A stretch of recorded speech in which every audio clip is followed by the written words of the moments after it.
Good afternoon, everyone. I am Vijaya Jamala Madaka, President of the Santa Barbara League of Women Voters. Welcome to our first forum. And you can see it's a first forum for this year because we've got new volunteers who are doing this. And so we just need to get used to this. So sorry about the glitches. We are providing simultaneous interpretation of today's forum in Spanish, which will be provided by Silvia Uribe of Transil Pro. We have three parts to our forum. First, we will hear from David Becker. We will show a video presentation by this expert lawyer who cogently explains redistricting and the Federal Voting Rights Act. Then the chair and vice chair of our commission, our independent redistricting commission, will describe its progress, advise the public how they can participate in the community of interest and mapping process, and identify milestones for proposed and final maps. On my understanding, they have a presentation they want to make to you. And last, we have Dr. Ted Nagelson, the distinguished professor emeritus at Cal State LA, and I believe UCSB as well. And he will provide some historical information and context. There will be opportunities for questions. Everyone is invited. This is critical to put their questions in the Q&A box at the bottom of your screen as the speakers are giving their presentations. We won't have answers after the video, but we will after the commissioners speak. Today, we are focused on Santa Barbara County, where redistricting is now being done by a Citizens Independent Redistricting Commission. Its success in drawing a fair map depends on informed public participation. The map is to be approved by December 15th. Other redistricting is occurring at the same time. I'll briefly describe it. The California Independent Redistricting Commission is drawing elections districts for the state legislature and Congress. We'll give you their website sometime later. The city of Santa Barbara is adjusting its city council districts through an independent commission that is composed of retired judges. The map deadlines have been extended by court order to April 1st, 2022, and to April 17th, 2022 for the city council to finally approve the maps by ministerial action.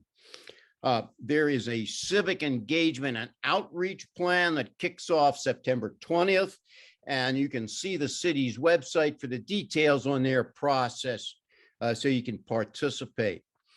Santa Maria, the city of Santa Maria and Solvang have recently changed to council districts. I don't believe they're being adjusted. They're maintaining the districts that they initially established. The cities of Goleta and Carpinteria are presently going through a process that will eventually result in district elections. Again, contact the websites of those cities so you can participate in their process, because there's a public engagement component in all of those cities and districting processes. Schools and special districts adjust their boundaries through a similar but a simpler process. Our focus today is on redistricting in Santa Barbara County and how you can participate in the process of drawing a fair map. We will now show a recording of a presentation that was made by David Becker, the Executive Director of the Center for Elections Innovation and Research in Washington, D.C., which was shown at the April 21st, 2021 meeting of our own County Citizens Independent Redistricting Commission. I understand you can see that on their website, that it's shown on their website. There's a link to it. Mr. Becker explains the requirements of the Federal Voting Rights Act in drawing new maps. Note that any questions that will be entered in the Q&A box during the presentation will be addressed later after the presentation by the chair and vice chair of our County Citizens Independent Redistricting Commission. Brevet? Before I start, I want to say a couple of things.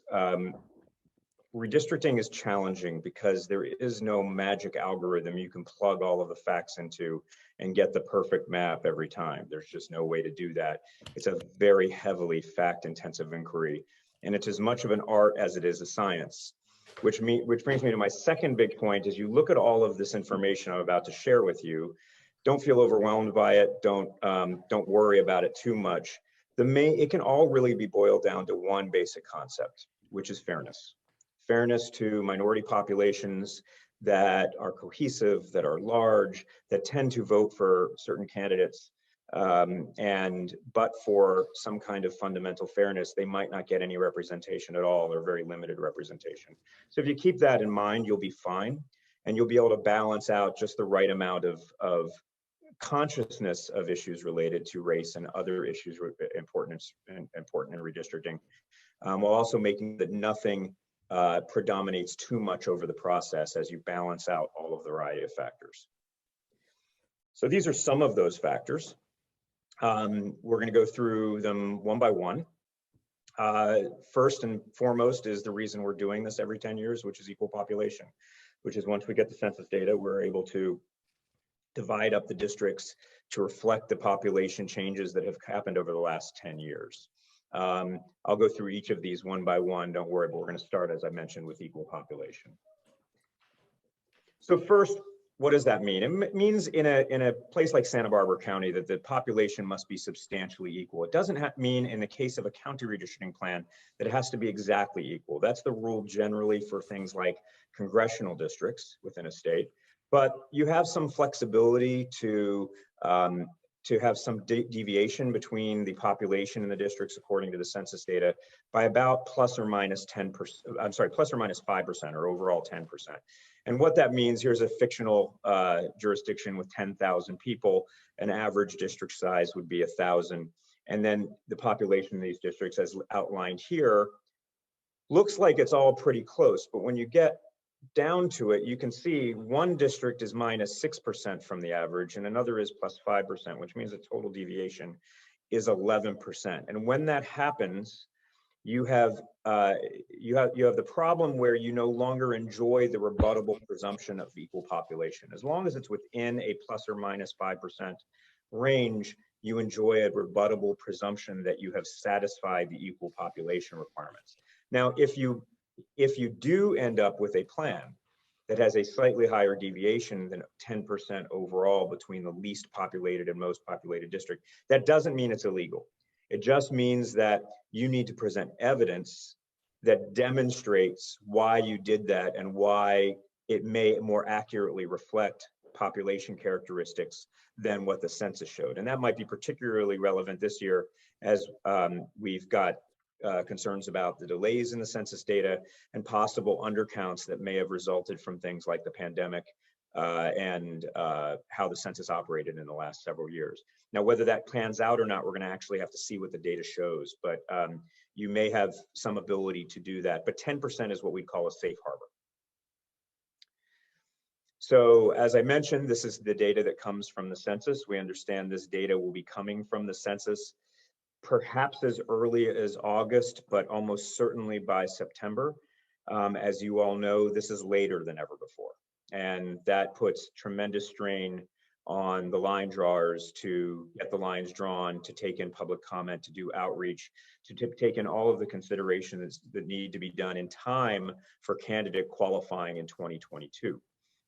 So something we're going to have to be aware of, but we don't have the data yet, and we should, and we may be able to get some other data that can fill in some of the gaps in the meantime.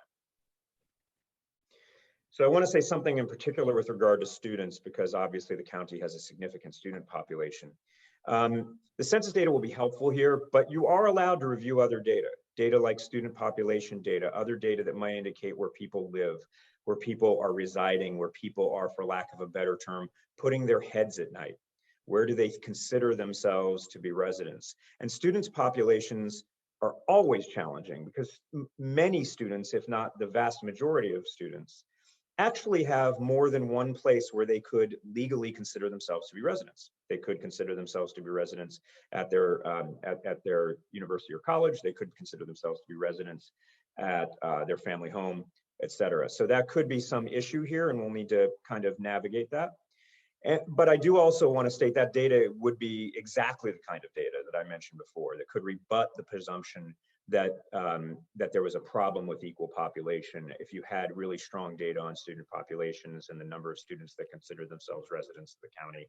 And if the census data doesn't seem to reflect that accurately, that would be exactly the kind of evidence you could use to demonstrate, to kind of beat back any challenge to the equal population concern. Incarceration is also something that's going to be somewhat new this year in how it's considered, and that in general, people who are incarcerated, for purposes of allocating them to the population, will be allocated to the place of their last residence.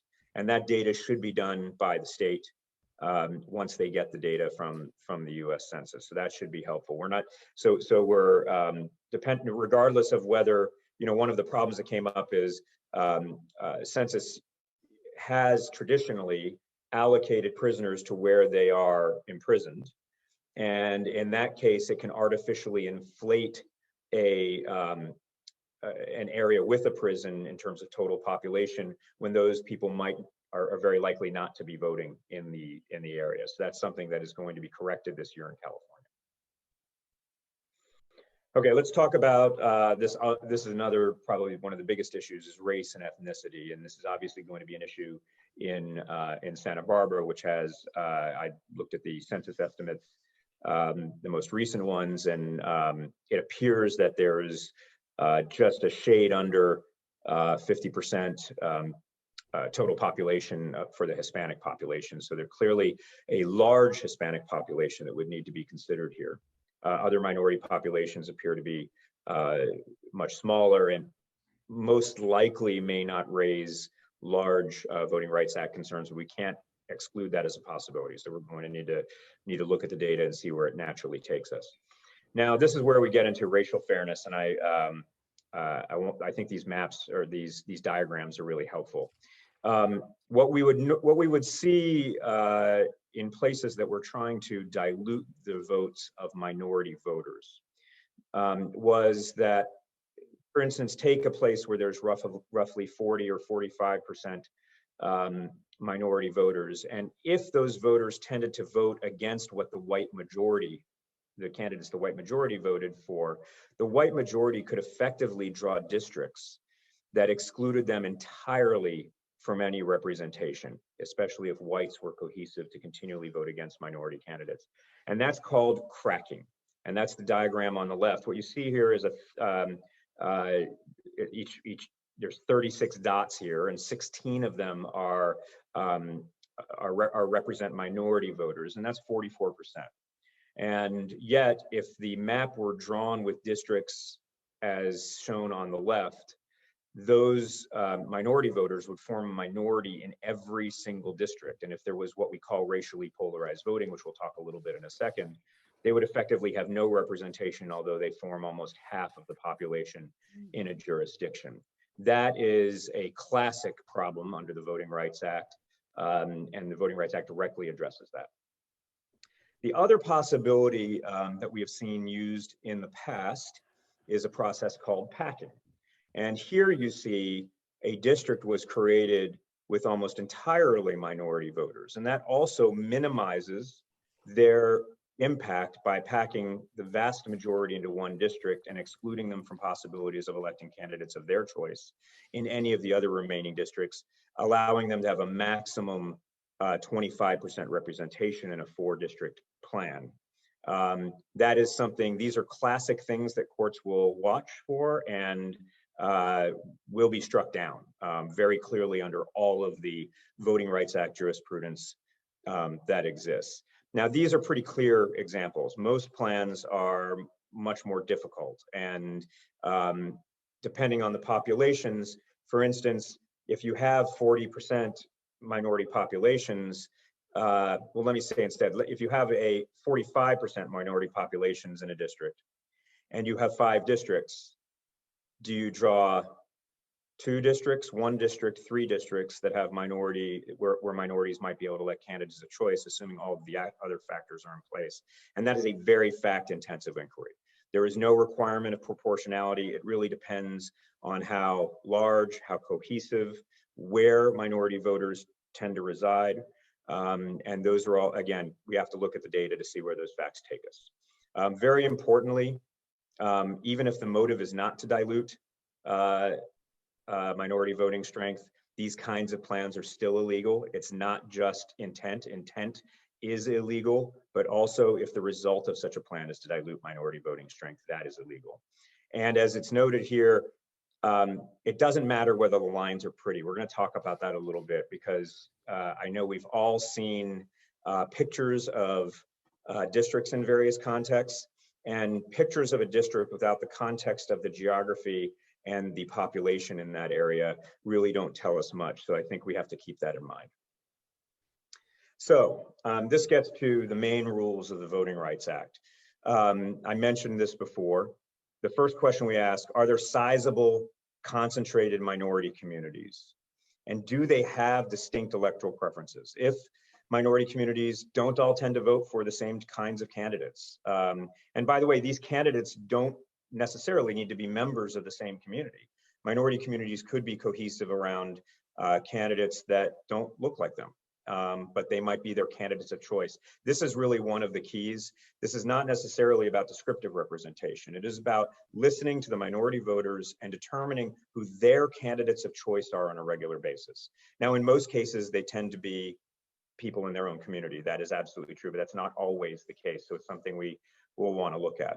We'll look at issues about whether underrepresented minorities face discrimination. And then we get to the really, the crux of the work here, which is, given where minority populations are living, even if they're large enough, even if they're cohesive enough, even if whites vote in different ways, can we design districts to give minorities a fair shot, given those situations? Again, highly fact-intensive inquiry. So, predicate here. The first thing we need to look at, can we create a district in which 50% of the electorate in that district has is of the minority population? CVAP, which stands for Citizen Voting Age Population, is the data we look at here. So remember, for equal population, we're looking at total population. When we're starting to answer these predicate issues, in other words, do districts need to be created? Do we need to try to do this? This is the first thing we look at. Can we create a 50% CVAP district of minority voters?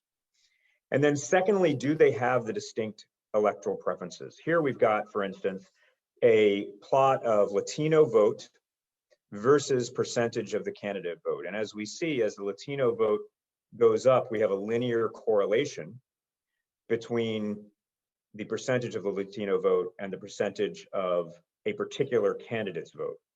And that is telling us that there is strong racially polarized voting. We'll also look at other data to see if whites are doing the same thing and who is ultimately winning. One other important aspect we're going to look at here is different elections. When we're drawing districts for a county commission, for county board, we are going to first and foremost look at elections in those same races in recent history. Those are going to be what we call endogenous elections. Those are elections that are most relevant. But we won't stop there, because there's not going to be that many of them. And we're going to look at other elections that we call exogenous, elections that may go all the way up to the federal and statewide level, or elections that may go down to local levels as well, to see if we see the same kind of patterns in how these are run over time. And here's some other issues that we're gonna want to look at. the rough overall proportionality in the jurisdiction I mentioned. Is there a history of voting related discrimination? Is the racially polarized voting particularly stark? There are places where racially polarized voting honestly isn't that stark, and it's highly, there are places in California where whites routinely vote for minority candidates, and places where minorities aren't quite as cohesive. And so those are things we're going to have to look at in a factual kind of inquiry. The extent whether there were discriminatory voting practices or procedures, and I should say none of these things are necessarily relevant. Not all of these things are relevant to Santa Barbara in particular, or to recent Santa Barbara history, but these are just general rules. The exclusion of minorities from candidate slating, that is something we have seen as a historical practice in the past. Whether there's burdens of past discrimination in areas outside of voting, which hinder minorities, citizens' ability to participate effectively. And then we're going to look at extent to which minorities have been elected and the extent to which elected officials are responsive or unresponsive to the needs of minorities. This is not an exhaustive list. Not all of them will apply to Santa Barbara, but these are the kinds of things that courts have looked at in the past. And then the most important thing here is iterative, and this goes back to my comment about it being an art as much as it is a science.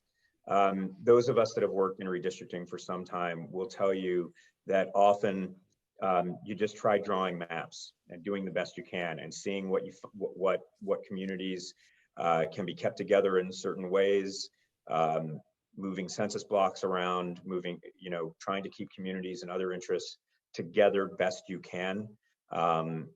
Oftentimes equal population comes into this just as much as any of the other considerations.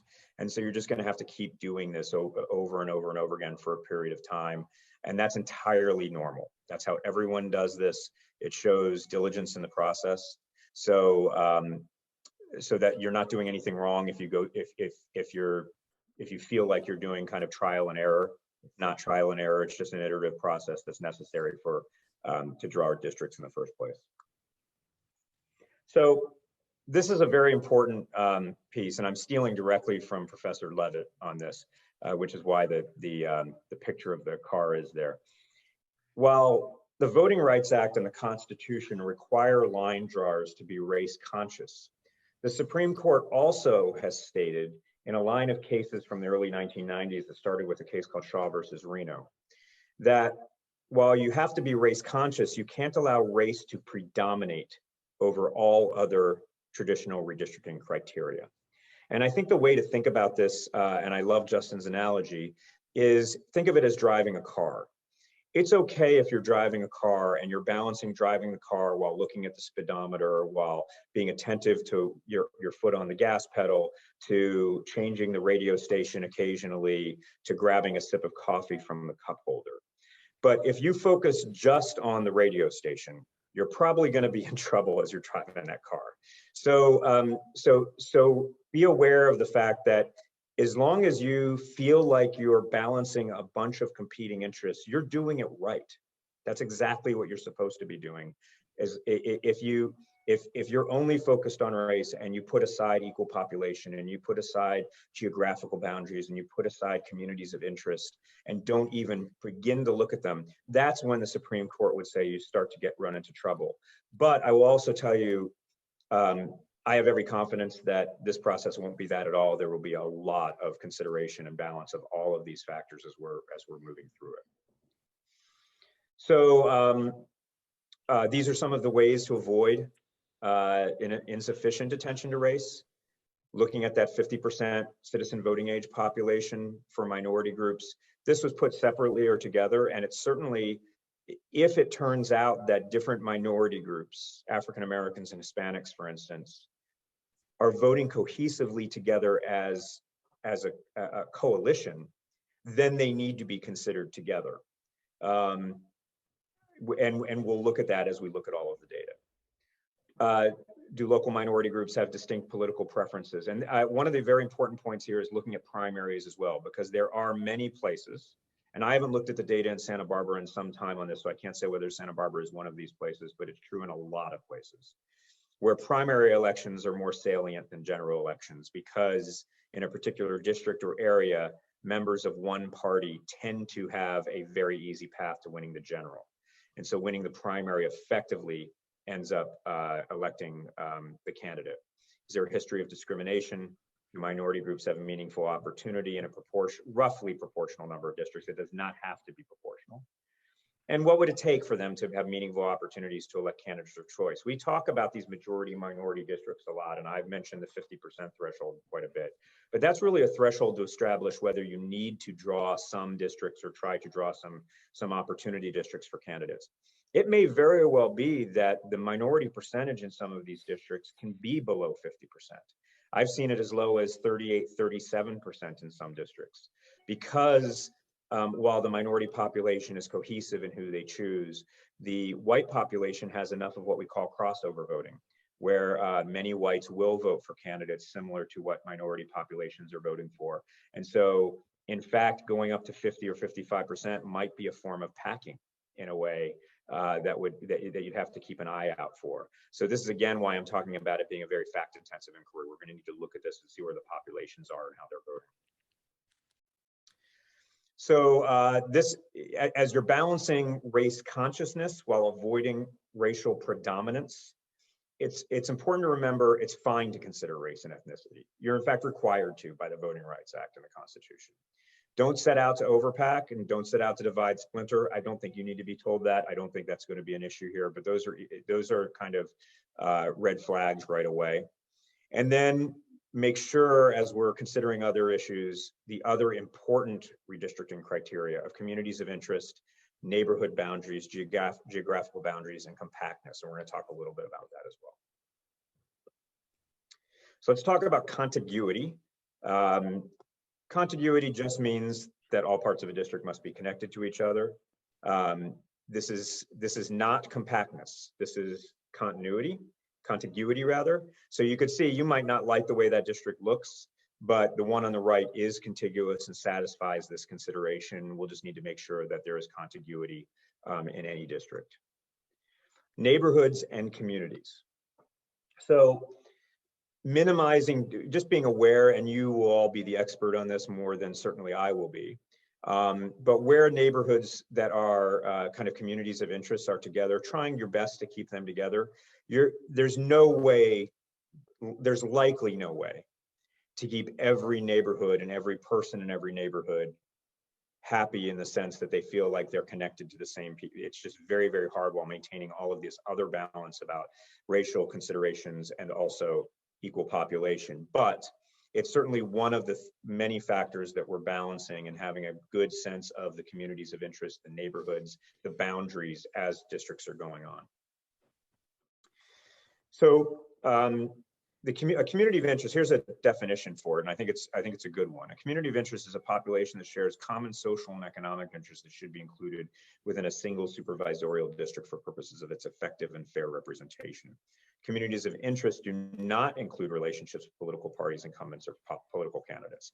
You don't have to draw the Democrats into the same district. You don't have to draw the Republicans into the same district. In fact, that's not really even one of the considerations to be balanced. But for instance, it may very well be that there are areas of Santa Barbara County that have unique economic qualities, unique neighborhood qualities, areas that relate to particular businesses, areas that relate to student communities. Those are all things that are not only legitimate to consider, but absolutely should be considered as you draw the districts. So city or census designated places, this is pretty easy. This is boundaries, boundaries of cities, for instance, within the county, other census designated areas, doing your best to keep them together if possible, but it's also very, very common that it is not entirely possible. And so you do your best because you're balancing a lot of considerations. Just because you have to split a particular city, if you've minimized that, you will have done a very, very good job of taking into account this factor. Identifiable bounds, that's very easy. I mean, rivers, oceans, things like that. Let's talk a little bit about compactness. Compactness is often misunderstood. It doesn't mean you need to create perfect square or circular districts that where every point is basically equidistant from the center.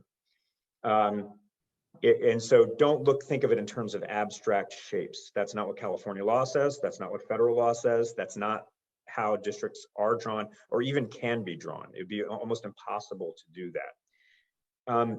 It means, so here, these are also some other considerations that people have had. These are various academic papers and other ways of measuring it, the perimeter length, the diameter of the circumscribing circle. Don't worry about any of these. I put these up here just to say these are things you don't need to worry about it. That's not part of California law. It's not really even part of federal law. It really means don't bypass nearby populations. It may be that you have a district that is, that just if you drew this outline, looked weird. It was thin in the middle and fat on the ends, for instance. But when you look at the populations, you see what it's doing is it's keeping populations together. It's trying not to bypass those populations, and that's entirely normal. It's why a lot of the district plans that you might have seen, if you just saw kind of a shadow of the district and said, wow, that looks really weird. But if you saw it overlaid on a map with population, you would say, oh, now I understand why they drew it that way. So for instance, this might have bypassed populations, but it also might not have. It depends. We need to look and see exactly where these populations are and how they're voting. Finally, partisan favoritism. We mentioned this briefly before. Don't draw the districts trying to favor a political party or disfavor a political party. And that's the state law, that's Santa Barbara law. And also under the Santa Barbara ordinance, don't consider the residence of any candidate. Districts, as you're drawing districts in general, when we're talking about fairness and we're talking about the Voting Rights Act, we have to remember that districts are drawn for the voters who reside in them, not for political parties or not for the candidates that that represent those districts or communities. So if a district would best represent those voters, but might result in an incumbent having a residency issue in that district, that should not be considered in this case. You know, it's so generally we're thinking about the voters and the voters first. So I think the key point in this slide I want to make sure you all understand is strict constraints make everything else harder, which is why we avoid saying there's a strict constraint here. We are going to do 0 population deviation. We are going to absolutely keep these 3 or 5 cities together before you start looking at the data and the lines. It's really hard to do all that without looking at the data, and it is okay to go through the iterative process. It's okay to do your best to maintain reasonably equal population, to think about compensating for known census problems, being aware that you're probably going to need some record to document why you're doing that. But this is going to be one of those years where that very well might be the case. Providing equitable opportunities for minority voting power, preserving neighborhoods, communities, and cities, and then adjusting the shapes. Again, the shapes are really the last consideration. You want to avoid shapes. If you followed all of the other considerations and the shape as a shadow looks strange, you're probably okay. If your shape as a shadow looks strange and you want to go back and look at the other considerations and you find out maybe you bypassed something or didn't give enough weight to something, that's something to look for in that iterative process. So when we talk about these shapes, this is one of the things I find the slide very useful, to look at some of the districts that might look odd or might look good in various situations. And many of them have been upheld. Especially one of the ones I'll point out is the one on the bottom right, which is a district in Chicago, a Hispanic Opportunity District. And you can see it gets very thin around the left part and it gets kind of fatter on the right part. And that really reflects more the geography of Chicago and where the populations are residing, and that has been upheld. So you can't know, for instance, the one second from the right on the top looks like it's real compact, but you have no idea whether it is or not without knowing where the populations are and what other considerations were in place. So don't get too don't get too wrapped up in what's on the two-dimensional map, as long as you're taking into account all of the factors that we mentioned. So again, this kind of reiterates these things. Is there a history of discrimination? Do minority groups have proportional opportunity? What's the appropriate minority concentration that gives a reliable, practical opportunity to elect? Again, I will stress this doesn't have to be 50%. This could be, it could be more in some cases too. There are places where you have to draw a 60% district because of a variety of factors. And there are places, as I mentioned, where you could draw a 35, 37, 38% district and still minorities could elect a candidate of choice. And then the other factors, communities of interest, boundaries, compactness. Finally, start early with the data. That's harder this year because we're not going to have the census data as early as possible, but it's possible we could get data from the voter registration database, from the University of California, from perhaps other places that might be able to help get us started, although the census data is going to be the most relevant, although not necessarily dispositive entirely on the equal population considerations. Give yourself time to consider blocks of multiple minority groups if they exist, and also give your time to go through this iterative process, this different combinations. That is it. I'm going to stop my sharing, and I see there's already a hand raised, and I'm happy to answer any questions you have.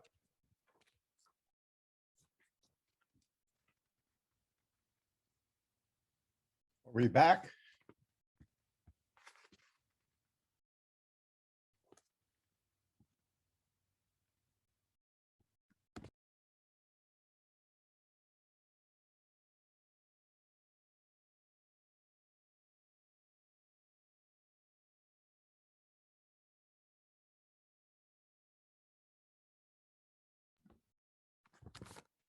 Am I unmuted? Yes. You are now. Thank you very much. That is the vice chair of our commission, Megan Turley. I would now like to introduce the distinguished chair and vice chair of our County Independent Redistricting Commission, Glenn Morris, who's the chair, and Megan Turley, who's the vice chair. Real quick, I'd like to thank them for their service. It is a very valuable and difficult service, and I want you to know that we really appreciate it. I want to clarify one point that was mentioned before.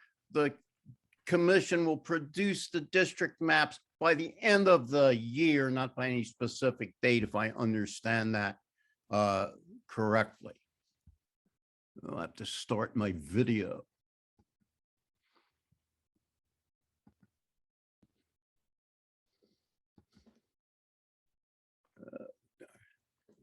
Have I correctly started my video? Yes. Am I good?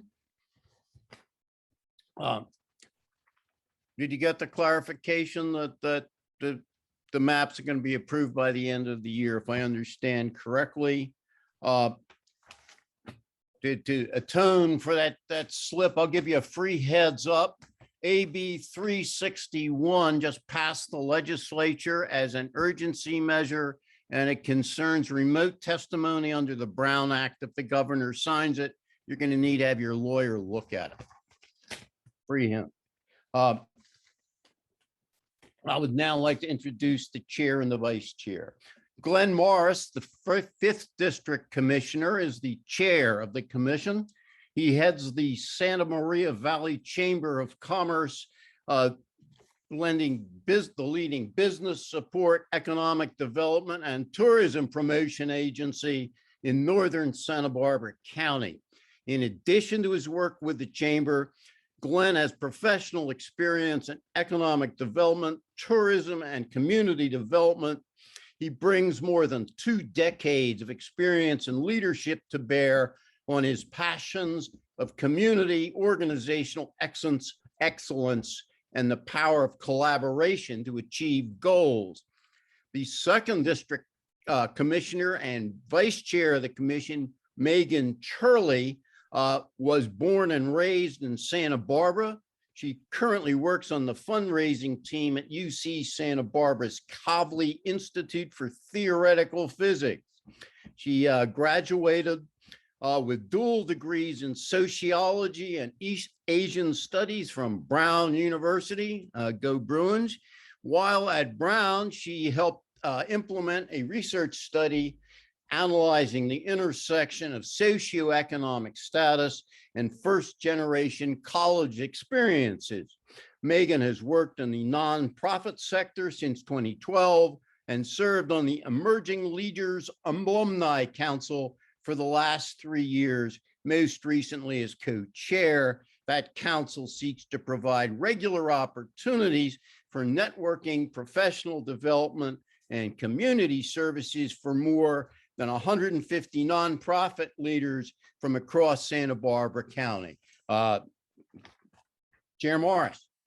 Well, good afternoon, everybody, and thank you to the League for the invitation to join you today. This is a process that we all have been learning an awful lot about this year.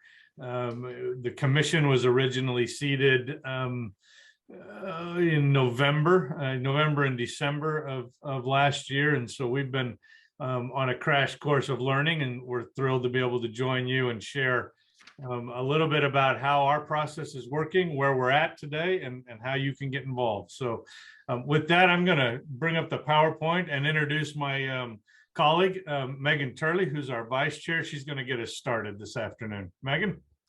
Thanks, Glenn.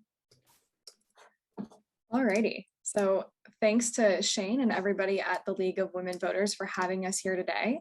And we're just here to demystify the process of county redistricting and hopefully get all of you inspired to get involved. The goal of the presentation today is to engage, educate, and empower each of you to have a say in redrawing the county supervisorial election boundaries. And we're hoping to answer a few questions for you, including what redistricting is, why it matters, and who draws the lines. I think you got a little bit from the video that we just watched. So we'll also learn a little bit more about the rules for drawing the lines and defining our communities and how you can directly impact how those lines are drawn. So Glenn, if you can continue on to the next slide, talk a little bit about what redistricting is. Every 10 years, the federal government conducts a census of everybody living in the United States, and we use that census data to redraw lines in counties, cities, states, and the whole United States. And in this case, we're looking specifically at the county redistricting process, where new election lines will determine where community members within Santa Barbara County are placed in each district, and then voters will choose somebody from their district to represent them on the County Board of Supervisors. All righty, next slide, thank you. So you probably are asking at this point, why am I even thinking about getting involved in this very complicated process? But I'm here to tell you that it's easier than you think, and it's really, really important. Sharing your point of view in particular is very, very helpful for us in being able to create a complete map, or even like a quilt of understanding about each community within the county. The Brennan Center for Justice summarizes as, in effect, our elected representatives set the rules by which we live. There are many aspects of all of our lives on the South Coast that are touched by county policy, from fire prevention and response to clean water, game and wildlife permits, food safety, and as we've all seen this last year and a half, public health. The Mexican American Legal Defense Education Fund, NAACP, and the Asian American Justice Center all add that involving citizens in this process can help to lead to the adoption of redistricting plans that provide minority communities a really meaningful opportunity to elect candidates who represent their interests on issues that are important to their lives. Next slide. So what does that look like? For the first part of this year, we held public hearings and workshops to educate both ourselves and the public on these guidelines of redistricting. Right now, we would like to receive community input via public hearings, workshops, and mapping tools on our website, as well as emails to the commission from the public about your communities of interest. In addition to that, we will be analyzing the most recent census data, as well as additional data like the American Community Survey, which is conducted every 5 years nationwide, but only sent to 1 in 14 households. That gives us some idea of what we're going to be looking at for the census data, since we only get that every 10 years. In addition to that, the next step in the process will be to be reviewing all maps that are submitted by public participants like yourself. And at the end of this, hopefully come up with a map that really equitably represents our county and includes all of your communities of interest. Communities of interest in this case, we'll go into a further definition of that later, but basically a community of interest shares a geographic space and a common priority. So some additional notes, as you've already heard, the census was supposed to be released by April of this year. Unfortunately, we're going to be receiving that data September 30th instead. So this is a little bit of a race to a finish here, since we do have to get those maps out by December 17th. All right, next slide. So who draws the lines? This process should be community driven. We do not want to be drawing the lines as a single 11 member commission by ourselves. So we're asking for your help. We would love for you to go to our website, which is drawsantabarbaracounty.com. I think it might be .org. I'll have to double check on that one. And submit some draft maps. If you're comfortable with data, you can use some of our more advanced software tools to drill down into the demographics of our county and look at populations based on things like income level, language spoken at the home, school and municipal districts, and so on. But it can also just be as simple as printing out a district map and drawing the lines by hand. So there's an option for every comfort level in this process. And the most important part is that you describe your community in as much detail as possible. Next slide, please. So who is approving the lines?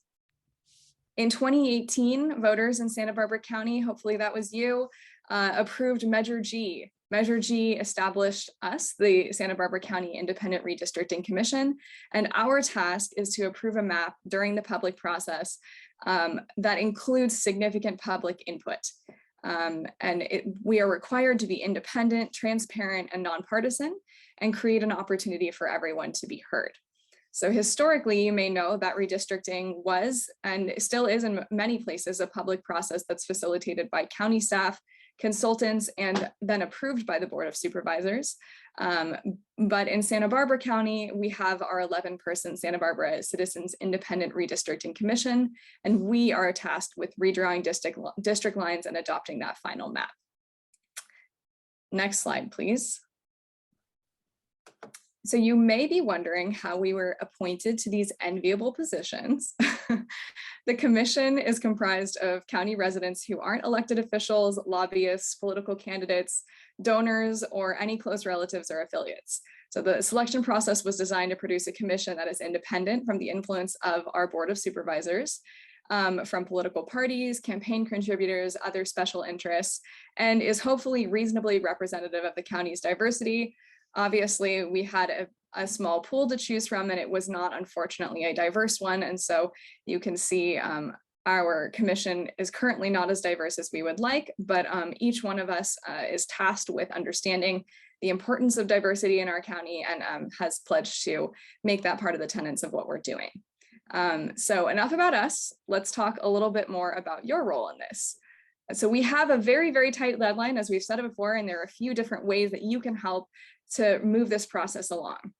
The commission is undertaking an extensive public outreach to understand your communities of interest, which are, again, areas that often share geographic similarities and common priorities. So this is an opportunity to talk about your commute to and from work, where your grocery shop is, what church or community center is a neighborhood fixture for you, basically what you think should be kept within one district. That's very, very important. So we are conducting outreach like this talk. We have public hearings. We're advertising on social media, online, and radio stations, as well as getting editorials in local papers. But you can also help by following along either on Facebook, Instagram, or subscribing to our mailing list on our website at drawsantabarbaracounty.org. And please, please, please tell your friends and family, everybody who you think should have a say in this. We would really appreciate you spreading the word. We have had 7 hearings, at least. I think it might be closer to 10 or 14, to again educate the public about this process and ask local community members to define their communities of interest. You can absolutely still provide commentary on that. We're now moving into the stage where residents are going to be submitting initial maps of where they think the district lines should be drawn. So we are absolutely encouraging you to do that. You can do it on our website, again, drawsantabarbaracounty.org. And then after those maps are in late October, we're going to have 7 hearings to gather feedback on these maps, and we'll narrow the maps down to 3 to 5 and then go from there. Again, the deadline for the final district map is December 15th.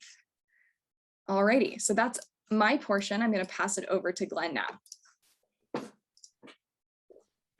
Thanks, Megan. Appreciate you getting that first group in. Whoops, let me jump ahead a little. So let's talk a little bit about the rules. Dr. Becker did a much better job of that than we need to here in the video. And so what I want to just share with you today is that Santa Barbara County's rules are a little more defined than other jurisdictions. That comes to us through the Measure G that was approved by the voters. And in Measure G, it not only indicated that we should follow federal and state laws, but it added some additional criteria. As, for instance, Dr. Becker pointed out that we are not to consider in any way where the current supervisors or any potential future candidate for supervisor might live and what impact the drawing of the lines might have on their residency in the district they serve or wish to serve. The federal rules are pretty much what was covered in the video. He also covered most of the state rules. And so those are the issues that we'll be looking at. If we get through all of those and we still have some variability and some opportunity to further narrow other items that we have thought about, is the idea of where will growth happen in the future, and can we accommodate that in the near future, right, within the next 10-year window, and then to the extent we can avoid shifting voters from one election cycle to the next. So if you voted for your supervisor in 2022, we'd like to not push you off, or in 2020, we'd like to not push you off to 2024 or 2026 if we can avoid that by moving people around more than is necessary. We've talked a lot, and you heard this also in Dr. Becker's comments on the video about this idea of communities of interest, and Megan talked about it as well. The idea here is to understand which different communities or sub-communities would be best served by being represented together or separately. And then you could make a case for many subpopulations that both of those are the appropriate strategy. For instance, one of our cities, our larger cities may feel like they want to be, completely within one district and have a supervisor who is very responsive to them. Or they may feel like they want to divide and really kind of dominate 2 districts, where they would then have 2 supervisors that had to pay attention to them. We don't want to make that choice for them. We'd rather hear from the citizens which of those kinds of strategies makes the most sense on the ground. And so this issue of communities of interest is really the key for our conversations and deliberations. As you think about that defining of your community, these are some of the kinds of things that you might be considering. But ultimately, what really helps is for you to find a way to share with us the story of your community, so that we understand it and know where you feel like it fits best in the overall scheme of Santa Barbara County. How do you participate specifically? How do you get into the system? So again, drawsantabarbaracounty.org is your primary point of contact right now. We are in between our seasons of public hearings. As Megan described, the ordinance required us to do a minimum of 7 hearings around the county before the mapping tools were made available and people could submit maps. We've done those. The ordinance next requires us to do at least 7 hearings after the maps are submitted, and we're preparing to do those in the next few weeks and coming months. So the website becomes your key connection point. From there, you can download the Draw Your Map tools. You can connect to our email and submit comments that way, and provide that input to us so that when we begin to consider the maps, we have all of that background information. So I wanted to just kind of touch on this idea of sharing your map and submitting your map. First of all, let me just reiterate the time frame. The next commission hearing will be on October the 6th. At that hearing, that'll be our last kind of formal opportunity to talk about communities of interest and gather that information. We then next meet on November the 3rd to begin considering the maps that have been submitted by the public. Between those two dates is October the 18th, which is the final deadline for people to submit maps in order for them to be considered in the hearings beginning on November the 3rd. So the time is moving very quickly. We do have a few maps that have begun to come in, but we're hoping to get many more. I share with you on this slide 4 scenarios. These are maps that have been drawn. They have not been analyzed. We don't know whether they meet all of the tests or not, but I share them only for the purpose of illustration to show, if you look at the top 3 across the top row there, you can see 3 of them that, at least based on the estimated population data, they all meet that first test of balanced population. And you'll note that they look very different. So the point is that there are many different ways that the county could be organized and still meet many of the tests that are required to have fair and appropriate districts. I share the one on the bottom only for this, and I apologize. I'm sure the slide is too small to see the data set at the far right of it. But again, at first glance, it doesn't look all that different than the 3 at the top, right? And you could say, well, you know, it's in the neighborhood. The reality of it, though, is that it features a 19% population deviation between the largest populated district and the smallest. If you remember back to the video with Dr. Becker, he said the target is below 10, and really it should be much below 10 in order to be, you know, to meet that safe harbor test. And so this 4th one down here at the bottom clearly would not work. So again, let's take it back to the basics. How do you learn more? How do you get involved? DrawSantaBarbaraCounty.org is the key connection point for you with the commissioners in sharing that information for us. Our email address is redistricting@countyofsb.org. Good. And with that, I think we'd be happy to take any questions that members of the panel or the audience would like to pitch to us at this time. So Shane, we'll turn it back over to you to facilitate that process. Let's see, am I facilitating process? Am I muted? You are not, we can hear you. Okay, I have, first of all, I want to repeat what the chairman said. Thank you for your cogent and succinct presentation. October 18th is the deadline for citizen submitted maps. Is that correct? That's correct.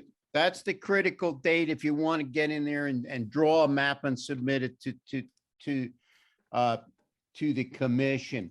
That's right. That gives our consulting team, you know, a couple of weeks to kind of run the numbers and kind of group the like ones together so that when we begin evaluating and taking public response to the maps, it's an organized process. Thank you. We have what appears to be 3 questions. One involves the city of Goleta, and the question is from our own Cheryl Rogers, and she asked if there's a district where you can have populations both above and below the 101, one with majority Caucasian residents and the other with majority Hispanic residents. Is the freeway boundary possible to override? I know the answer to that is it depends on the totality of the circumstances that the city council will draw with the appropriate community input. So, I think yeah, that's the right answer, I think. it is. Yeah, I think the right answer to all these is it depends. But what I would also just point out is that if you go think back to the criteria, that ranked set of criteria, one of the points that we can use are easily identifiable geographic features. So something like Highway 101 might be a good boundary. A mountain range could be a good boundary, or a riverbed, because they're easy for people to identify. I would point out it's in the middle of the criteria ranking. So it's probably not the most important, but as we start to filter down, you know, if we're looking at two maps that are essentially the same, but one of them is divided on easily identifiable boundaries and another's not, perhaps that becomes the one we choose. Thank you. Here's another question. This one might be even a little trickier. It's from Elizabeth Knowles. If Santa Barbara County has a population of 500,000, each district would have a population of 100,000, more or less. Ms. Knowles, the questioner, lives in the Santa Ynez Valley, which has a population of 22,000.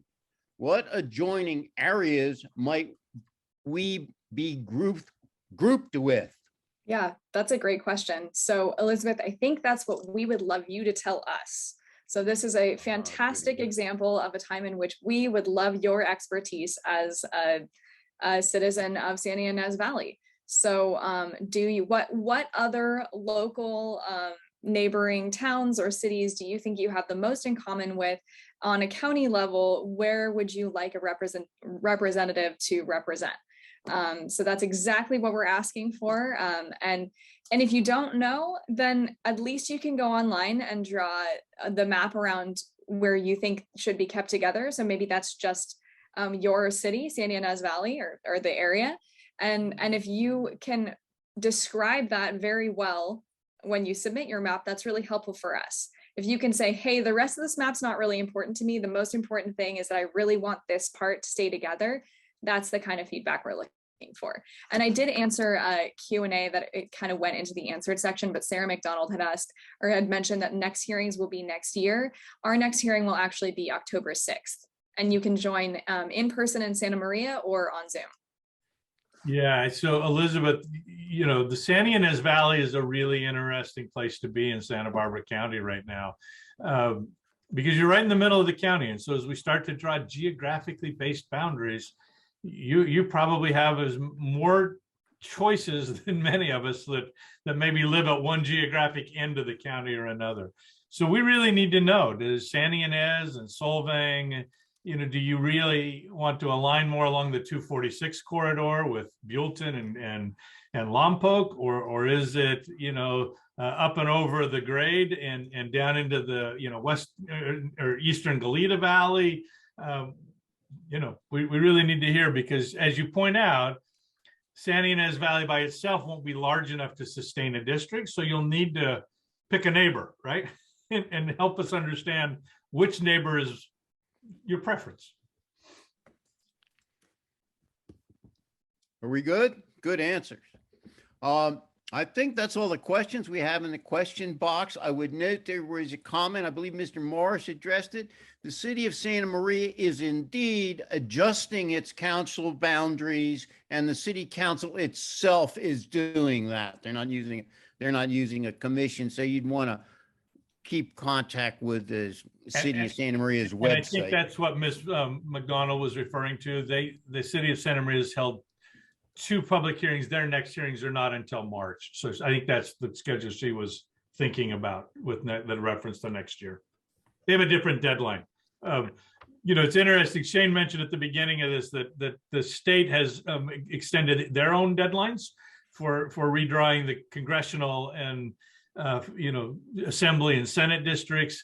And many of the cities, because they don't do primary elections, have later deadlines in April or whatever of next year. That deadline for the county was not changed. So December 15th or 17th, whichever of those two dates it is, The was the 15th. deadline and remains the deadline. So we're going to be working under a much more compressed schedule. That's my understanding. Is it's 174 days before the primary election, which is June 7th, and that's not going to move, and that's what you got to do. That's Here right. we go. Again, Yeah, it's a sprint to the finish. So we need your help in order to get this done.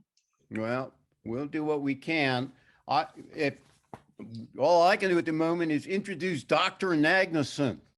Thank you very much. I'm going to introduce Ted Nagnason, or J. Theodore Nagnason. PhD, is a professor of emeritus at political science at Cal State LA. I'm going to go to the glasses for his resume. He was a visiting professor at UCSB. He is, in fact, a member of the League of Women Voters. He taught at UCSB in the 1970s and the early 80s, spent most of his career at Cal State LA, where he taught from 1983 to 2010.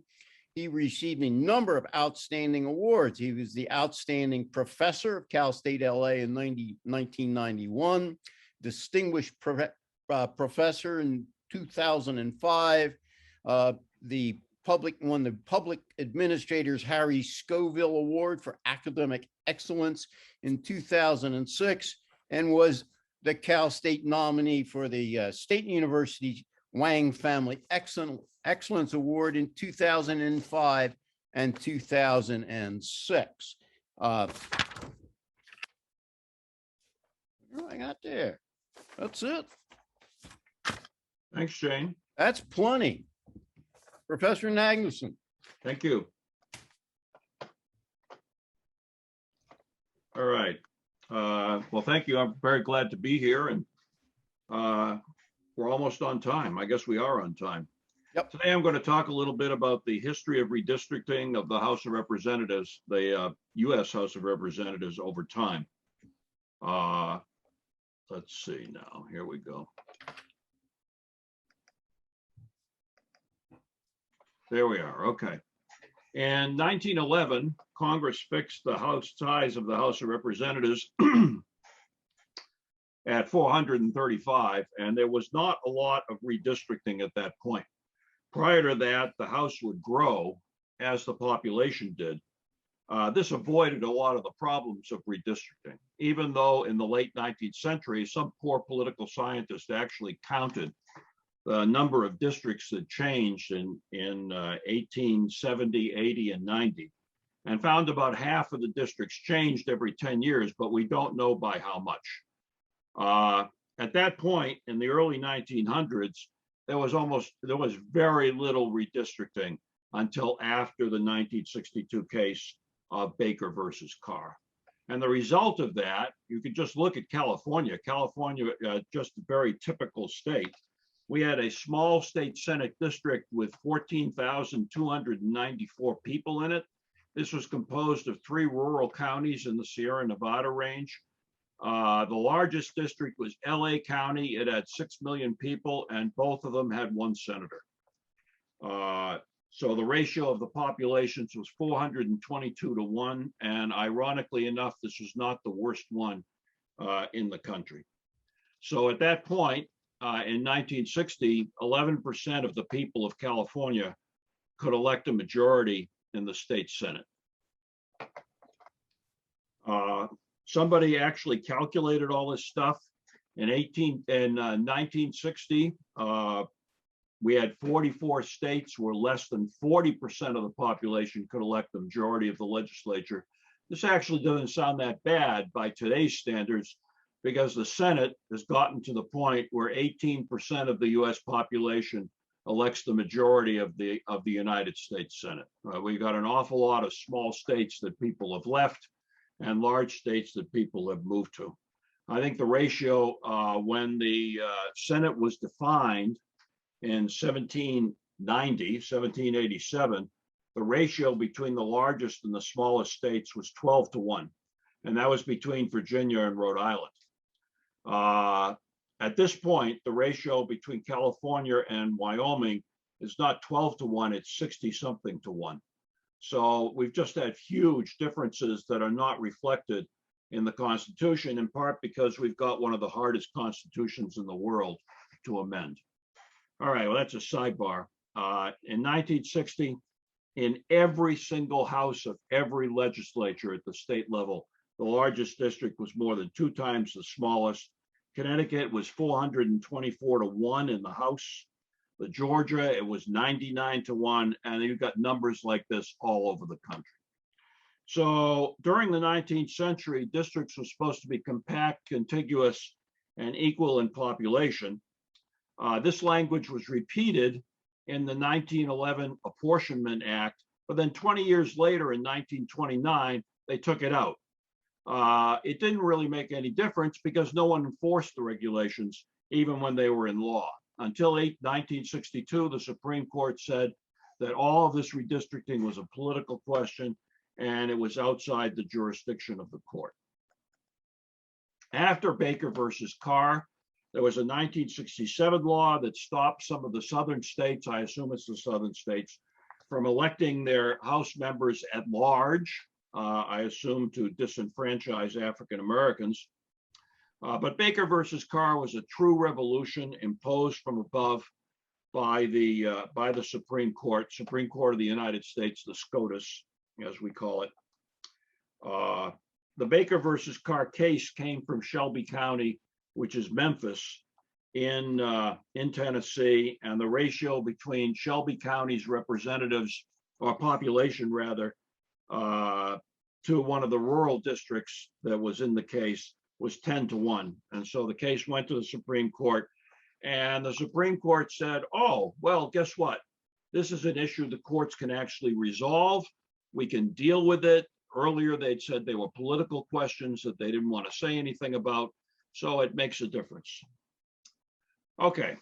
Prior to 1962, no one was redistricting. The South didn't redistrict for racial reasons, but also because of rural versus urban. And you get a good sense of what those reasons were by looking at the North and the West. So urban areas were growing, and that was due to immigration. We had huge waves of immigration from the 1880s to 1915 from Southern and Eastern Europe, and migration from rural areas to urban areas. We had a huge movement of Blacks in the 20th century twice, after World War I and also after World War II, from the South to the North. And a lot of this was to urban areas so that cities were growing in size. And we also had native-born whites who were moving from the countryside to the cities. And this had all kinds of interesting implications. One of the reasons that Illinois was so corrupt and Chicago had such a history of corruption was because in order to get anything from the state legislature, urban areas that were so poorly represented had to buy the influence that they needed. And you did that with a little bit of corruption. I had a supervisor in the federal government back in the 1960s who'd been a ladies garment workers representative in West Virginia. And he said in the 1950s in West Virginia, it was about $5,000 spread around, and you could buy a majority in the state legislature for any reasonable bill, obviously not for unreasonable bills, but for anything reasonable that they might otherwise support. It also had implications regarding agriculture. Agriculture was faced at this point in the 20th century with the same thing that we see now in manufacturing. A lot fewer people are needed, but at the same time, the dollar value of the manufacturing and the dollar value of agriculture increases and its volume increases.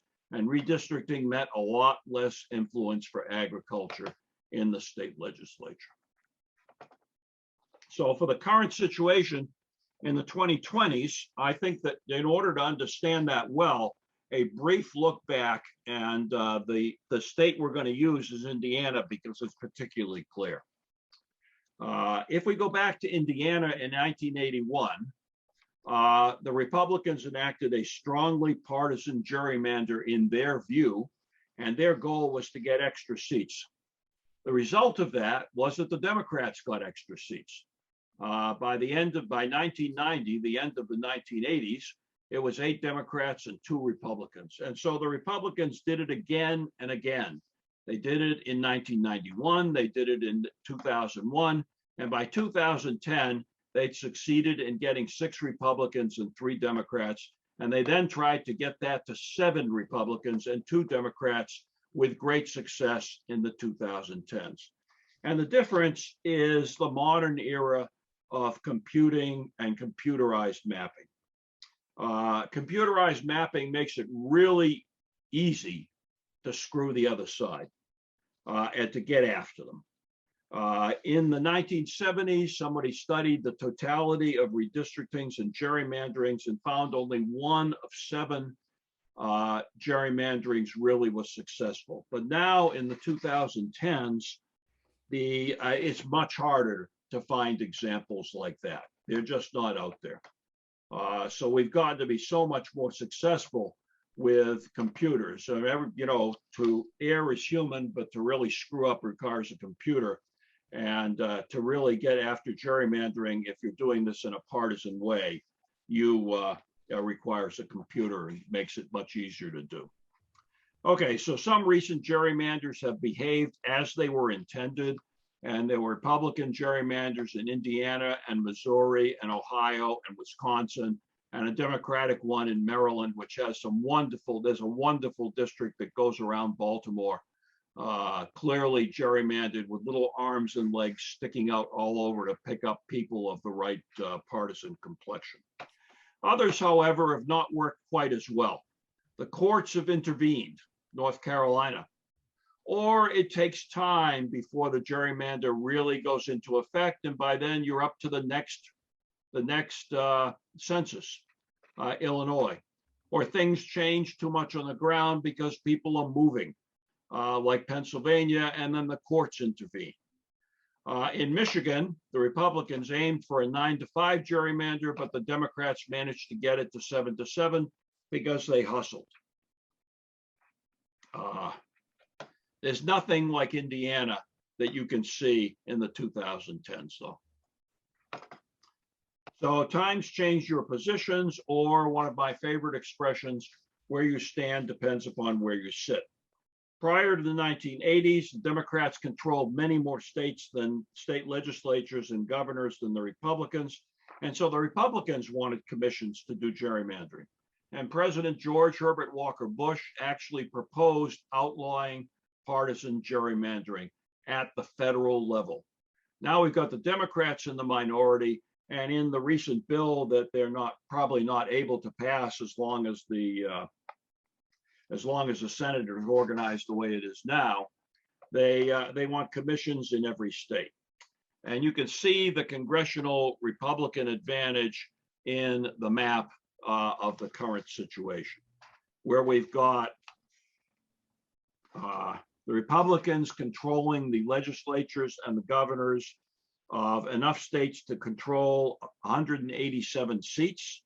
And you can see the 187 down here at the bottom. This is the red. And that's 43%. And you've got the Democrats with 75 seats, and that's 17%. You've got commissions controlling 121. Now I've lost my mouse. There it is. Or 28%. And then you've got divided control in 46 districts, or 11%. And there are 6 states that are at large, and those are the ones that are in gray. This is actually an improvement for the Democrats over 2010. In 2010, they only controlled 44 districts. Now it's 75. The Republicans controlled 213, and they're down to 187. And commissions have gone from 74 to 96. So it's a little bit better situation for the Democrats, but it's not even at the state level by any means. Okay, commissions now do about 25% of the seats. We've got Colorado, Michigan, and Virginia all adding commissions in recent years to make 10 states in all. But without the commissions, the Democrats control 6 of those 10 states. And then Michigan is divided, so 6.5. If you didn't have the commissions, we'd have a Republican edge. Instead of the Republican edge, which it presently is of 187 to 75, it'd only be 200 to 170, with 65 seats in divided states or single district states. So we do have some Democrats who've been talking about kicking themselves for supporting commissions across the states. Constraints and possibilities. Sometimes there are constraints on gerrymandering. We used to have incumbent protection gerrymanders so that everybody would get protected except maybe one or two people in a different state. Those are much less common. They were much more common back in the 1950s and 60s and 70s than they are now. Or you have situations like Oregon, where the Democrats gave the Republicans more of a role in redistricting in exchange for cutting their obstruction tactics on other legislation. In other words, a little bit of a deal. Or this fear of court action. And we've got a number of states where I'm sure almost every partisan gerrymander is going to go to the courts in the present cycle. Okay, so possibilities. Single Democratic held districts may be targeted in some states, Indiana, Kentucky, Missouri, and Tennessee, and single Republican districts in Maryland and New Mexico. How aggressive they are might determine the House in 2022. And I was going to say at this point, well, given the fact that they can be aggressive, surely they will be aggressive.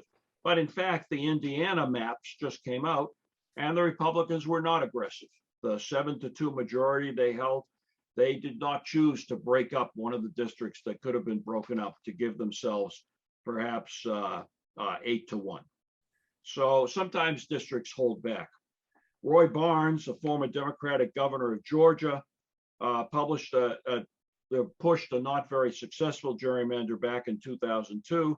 And he said there are no saints in redistricting. Everybody is a sinner. And this is true. That's why we have commissions. That way the sins are spread across all of us. In terms of what political scientists have done by gerrymandering, just for a few minutes here, most political scientists consider gerrymandering by definition to be unfair and distorting representation, but there are some who've studied it who found that it's not totally unredeemable, as I put it here, not totally unredeemable. One concluded that if you redistrict with current data, you increase electoral responsiveness over what there was there before on the average, not everywhere. And another one concluded that redistricting tends on average to increase responsiveness by shaking up the political system. Well, yeah, but not everywhere. Much of the recent work has gone into measuring the extent of gerrymandering and the fairness of different plans, whether there's bias and how much. And I know that political scientists had great hopes for the Wisconsin court case and another court case that went to the Supreme Court. And John Roberts dashed all of those hopes by saying that none of these definitions of partisan gerrymandering is specific enough and as a cutoff that we can use across different states, et cetera. And the courts just need to stay out of partisan gerrymandering as opposed to racial gerrymandering where they get totally involved. So there is a measure of electoral efficiency where you try to minimize wasted votes. So any vote beyond 50% plus one where you win is considered wasted. And any vote in a district where you lose is considered wasted. You total those up. You try to minimize the total for both parties. I don't recommend doing this. It's really difficult. But there are articles on it if anybody wanted to get involved.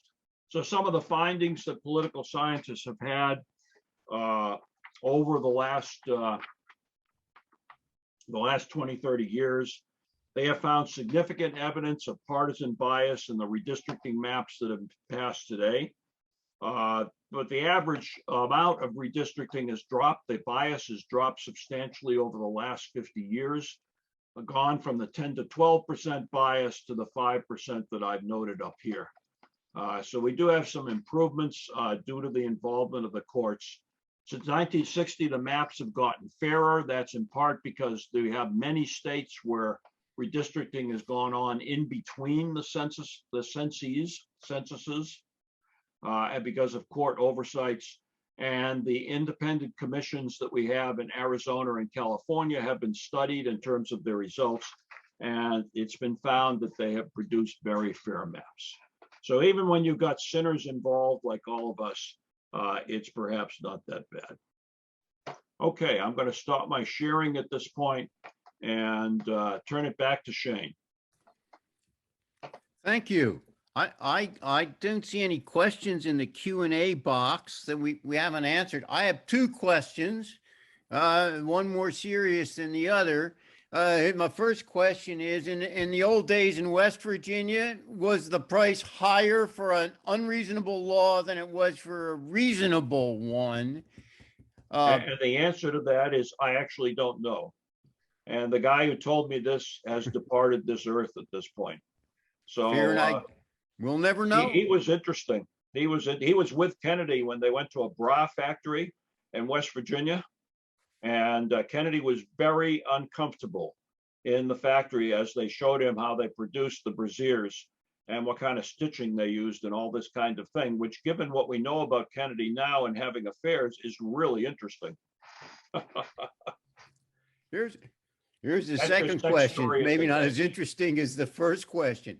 The second question is, I'd like to know whether, in your opinion, you think that the Supreme Court is going to change at all with respect to Voting Rights Act cases.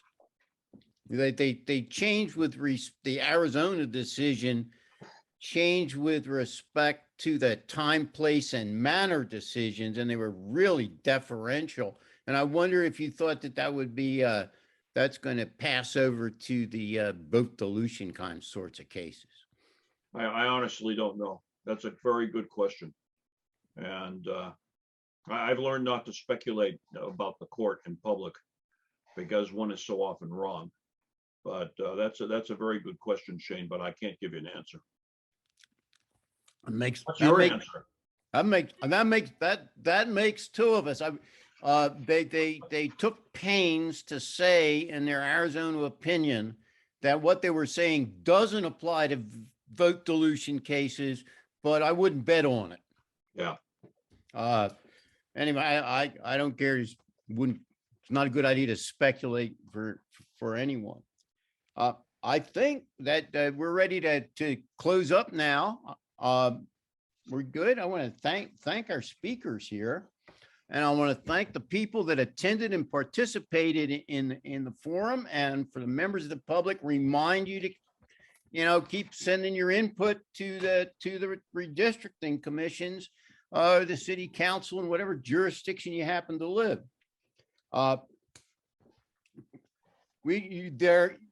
The websites for the state and county redistricting commission to give information should be appearing in the chat box below for everybody to copy it. I'll recite the name. The state is drawmycacommunity.org with initial caps, including both C and A. And the county is drawsantabarbaracounty.org. And I think that's initial caps. It may not matter. You can obtain more information about the state redistricting process at that website, and information on the county redistricting at the website's been posted several times.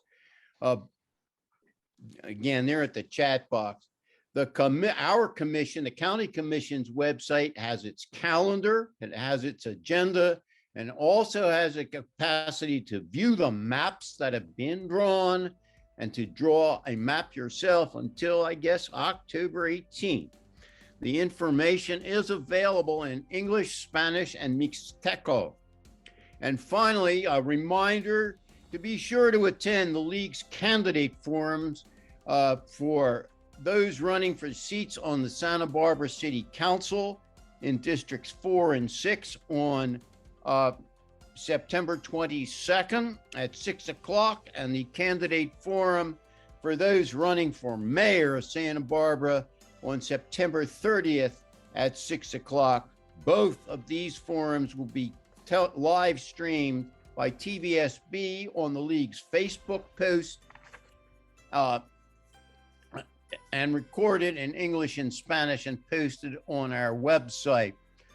See our website for further information. Again, I want to thank you all for participating and urge you to participate as much possible in the democratic process. Thank you again. Stay safe.